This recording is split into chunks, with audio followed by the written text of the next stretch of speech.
Dag 3 op Pukkelpop en JFJ heeft hier daar straks als tweede gespeeld in de What Believe. Jonas, hoe is het geweest?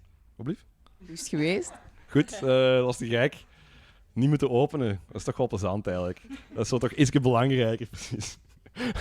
Die indruk had ik toch. En het volk was ook wel zo van, ja, dat is legit als je als tweede bent. Ik was mega zenuwachtig. En er was veel volk en ik had iets van, ja, doe maar mee. Hè. Als ik zenuwachtig ben, jij waarschijnlijk ook. Nee, wacht. Ik kan het anders zeggen.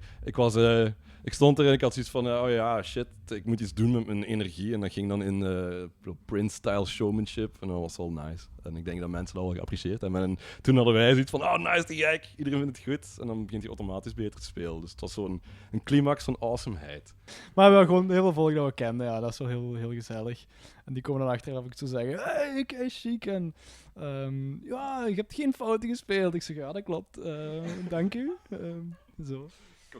Nu, eigenlijk hadden jullie hier in 2011 al moeten staan. Dat is door de welbekende reden niet doorgegaan.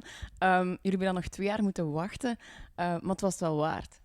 2 jaar wachten. Ja, zeker. Ik denk dat we nu ook veel beter hebben gespeeld dan we toen hadden kunnen spelen, in het beste geval. Dus iedereen blij zeker. Ik kwam Apple tegen na het optreden en zei van, goed geboekt van mij. Dus, yay! Ja, nee, ik bedoel, dat is te gek. Nog een compliment voor zichzelf. Ja, inderdaad.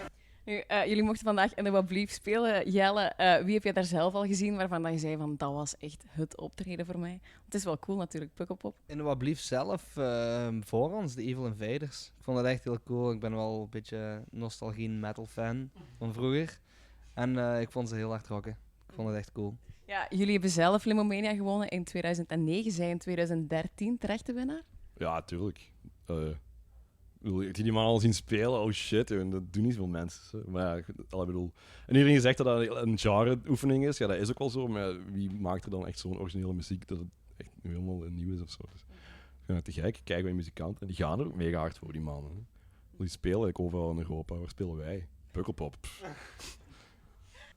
Daan, hoe is het zo voor een band als JFJ om hier zo heel de dag backstage rond te dwarrelen? Ja, we zijn er nog maar pas. Hè. Je zou het straks opnieuw moeten vragen, maar tot nu toe is het wel echt te gek. Ja, gewoon bier en chips, hè. Josh Homme gezien met zijn klein mannen. En we hadden eigenlijk een deal dat Loes Josh Homme mocht bangen of binnen doen. Als Daan. Daan en Loes zijn een koppel, for your information. En die mochten allebei iemand bangen die bekend was. En Loes kwam ze als eerste tegen, maar dat is dus niet doorgegaan. Het durfde gewoon niet. Echt starstruck. Later op de avond meer pintjes, meer moed. Maarten, nog een hele dag Pukkelpop, de laatste dag Pukkelpop. Wie gaan jullie hier nog kijken? St. Vincent, als we op tijd zijn. Queens of the Stone Age natuurlijk, want die heb ik nog nooit gezien. Wie ga jij nog kijken? Snoop Lion.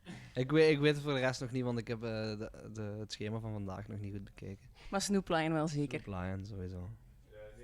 Jelle gaat wijven scoren in de boiler room. Dat is wat er gaat gebeuren eigenlijk, basically. Dat is Jelle trouwens. Chicken. Oké, JFJ gaat zich nog keihard amuseren op Pukkelpop en wij hopelijk ook. Jongens, bedankt. Dat is niks.